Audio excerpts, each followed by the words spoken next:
Identitas Kota Sragen. Pertama, letak astronomis.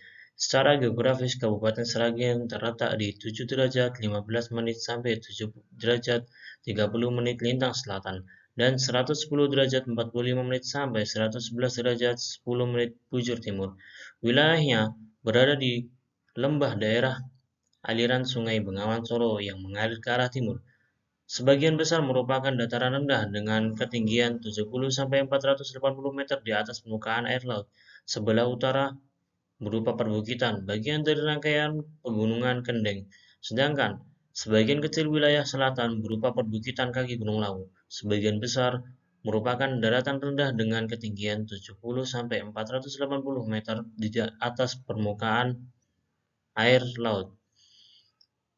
Sebelah utara berupa perbukitan, bagian dari rangkaian pegunungan Kendeng, sedangkan sebagian kecil wilayah selatan berupa perbukitan kaki Gunung Lawu. Kabupaten ini dikenal dengan sebutan Bumi Sukowati, nama yang digunakan sejak masa kekuasaan Kerajaan Kasunanan Surakarta.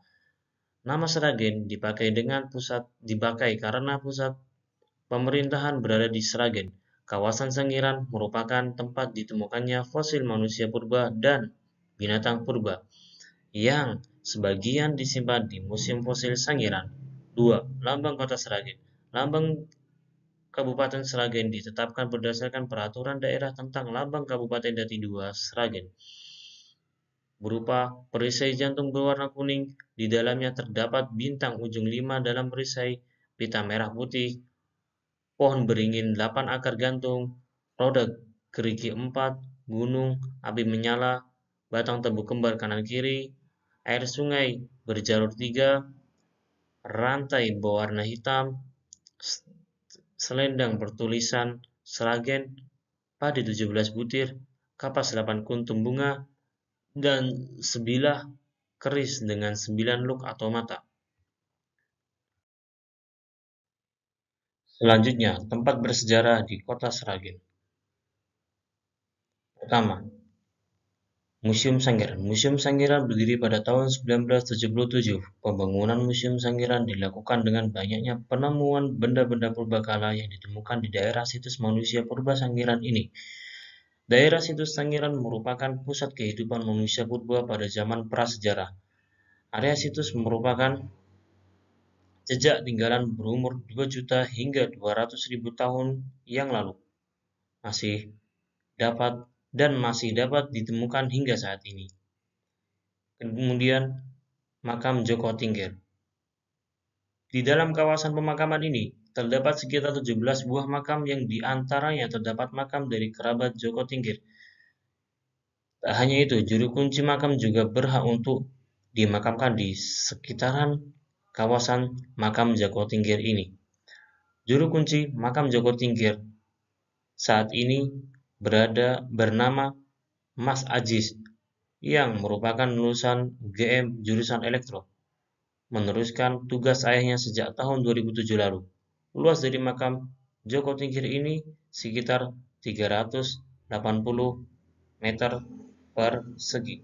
Di sekitarnya juga terdapat lahan pemakaman umum dengan luas kira-kira 1.675 meter persegi.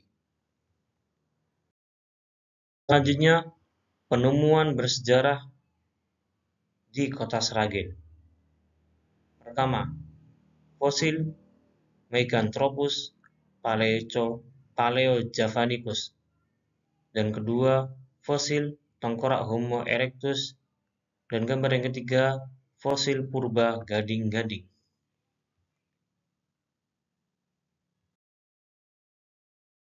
Yang selanjutnya yaitu tradisi dan adat di Kabupaten Sragen. Yang pertama yaitu tradisi metil.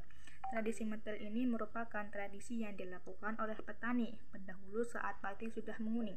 Tradisi ini digelar dengan melakukan prosesi memetik pada pingitan di tengah pesawahan, disertai upacara kecil-kecilan dan hampir mirip dengan kondangan, yang mana acara metil ini sebagai rasa syukur kepada Allah yang telah memberikan nikmat atas hasil padi yang baik. Yang kedua yaitu tradisi mencembulan. Tradisi Jembulan merupakan tradisi kedaerahan yang biasa dilaksanakan di Kabupaten Sragen sebagai bentuk wujud syukur terhadap hasil panen yang melimpah dari Tuhan. Sama dengan tradisi Metil, namun tradisi Jembulan lebih kepada acara pesta syukur, yang mana mitosnya jika tidak dilaksanakan akan terjadi malapetaka. Dulunya, tradisi Jembulan ini dilaksanakan di gua-gua yang digunakan untuk persembunyian pada zaman penjajahan, bertujuan untuk bertapa, menyembah roh dan jin. Jembulan pada zaman dahulu dianggap sakral dan penuh mistik, serta berbau syirik. Namun saat ini, tradisi Jembulan mengalami evolusi karena adanya pengaruh agama, sehingga Jembulan saat ini merupakan bentuk wujud syukur terhadap hasil panen. Adat dan tradisi Sragen selanjutnya yaitu Rodat Bukuan. Rodat Bukuan merupakan warisan budaya luhur pada setempat untuk melawan penjajahan yang menyiarkan agama Islam. Penjajahan waktu itu melarang latihan bela diri dan baris-barisan, namun warga tetap mengajarkan bela diri dengan rodat. Tradisi ini dilakukan di desa kecamatan Kaligambe, Sragen, yang dilakukan para petani muda untuk atraksi yang cukup dibilang mengerikan, yaitu dilakukan oleh 2 orang dalam lingkaran mengikuti arah jarum. Peran pertama menari dan sebagai mengunyah jerami, sedangkan peran kedua bertingkah melompat seperti kera dengan melompat-lompat. Tradisi yang selanjutnya yaitu Larap Lambu. Larap Lambu diawali dengan pelepasan ke lambu makam Pangeran Samudra oleh Bupati Yoni dan Ketua DPRD Sragen Suparno, yang kemudian diserahkan oleh Camat Sumber Lawang didampingi Camat Piri, dan ada 2 tokoh masyarakat setempat serta diiringi 40 pengawal berkostum prajurit kerajaan. Selanjutnya kelambu itu dikirap menuju Sungai Serang untuk dicuci. Seorang putri Sonakawati yang juga duta wisata Kabupaten Sragen membawa nampan berisi bunga mawar menjadi pimpinan rombongan kirap. Di depannya ada sepasang laki-laki dan perempuan yang berjoget sebagai penunjuk jalan atau cucuk lampak. Sebanyak 6 tandon air yang telah disiapkan untuk membilas kelambu.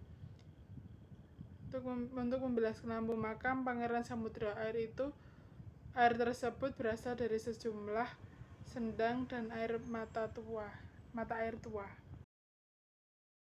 Selanjutnya, destinasi wisata Kota Sragen. Berikut gambaran destinasi wisata Kota Sragen. Yang pertama, terdapat makam Joko Tingkir. Di sini terletak makam penguasa Keraton Pajang 1550 hingga 1582 yang bergelar Sultan Hadiwijaya atau sering kita sebut sebagai Joko Tingkir. Makam ini sering dikunjungi orang mulai dari masyarakat umum hingga para pejabat karena kebesaran nama Joko Tingkir. Yang kedua, Gunung Kemukus. Wisata religi yang dipadu dengan wisata keluarga yang dilengkapi dengan berbagai fasilitas penunjang yang memadai. Terdapat sebuah kuil yang sangat dihormati oleh penduduk sekitar. Yang ketiga, Desa Wisata Betisrejo. Di sini Anda bisa menikmati suasana pedesaan yang sudah sangat jarang ditemui di kota. Anda juga bisa menonton tari lesung yang sudah menjadi tradisi di sana. Yang keempat, Gemolong Edupark. Sebuah taman cantik di Kecamatan Gemolong yang berada di lahan seluas 1,6 hektar. Di tengah kolam terdapat sebuah patung gajah purba. Oleh sebab itu, Gemolong Edupark ini disebut pula dengan Taman Gajah. Selanjutnya, kelima, Kedung Gerujuk. Wisata Sragen ini masih tersembunyi dan belum banyak dikunjungi, berupa sebuah aliran air yang mengalir seperti sebuah curug, dengan memiliki ketinggian hanya sekitar 5 meter saja. Keenam, Desa Wisata Batik Kliwonan. Salah satu desa batik atau kampung batik yang ada di Indonesia, di mana kamu dapat menyaksikan langsung proses membatik dengan menggunakan canting. Ketujuh, Pemandian Air Panas Bayanan. Kolam air panasnya mengandung belerang yang dipercaya dapat menyembuhkan berbagai penyakit kulit. Selanjutnya ada UMKM Kota Sragen atau Usaha Mikro Kecil Menengah. Adanya destinasi wisata Kota Sragen, tentunya juga ada UMKM yang berdiri di kota tersebut. Di antaranya ada Tas Anyam yang berdiri atau bergerak pada kreativitas masyarakat setempat. Nah, Tas anyaman ini sangat didukung para pemerintah, apalagi saat musim pandemi, yang mana penjualannya sangat meningkat drastis. Untuk penjualannya ini telah tersebar ke beberapa tempat, di antaranya adalah Jabodetabek, Makassar, bahkan telah ekspor ke 2 negara yaitu Jepang dan Makassar. Kemudian selanjutnya ada kuliner kue kering, botok mercon, olahan pisang, kerupuk telur asin, dan wedang yang mana ini adalah kuliner atau UMKM yang berdiri pada makanan.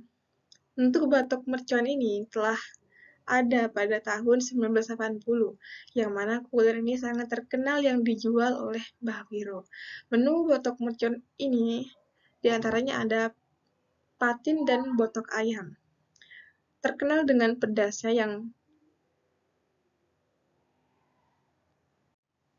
yang dijual mulai dari kisaran harga 10.000 saja. Kemudian ada olahan pisang. Berawal dari banyaknya limbah sampah kulit pisang yang mengganggu lingkungan, Sukir masyarakat setempat warga Dukuh Bogor RT 09, Kecamatan Miri, Kabupaten Sragen berinisiatif mengolahnya menjadi cemilan atau makanan ringan yang lezat, yang mana bergerak pada UMKM menengah. Selanjutnya yang terakhir adalah wedang ungu. Keutamaan khasiat wedang ungu menjadikan tidak hanya kalangan orang tua, namun juga dewasa menyukai minuman dengan cita rasa eksotis. Wedang ungu azidin dimampu oleh tenaga profesional yang paham akan bentuk operasional sistem proses produksi sebuah usaha di bidang ketahanan pangan. Sehingga semua produk wedang ungu dapat dikatakan memiliki kualitas yang terbaik.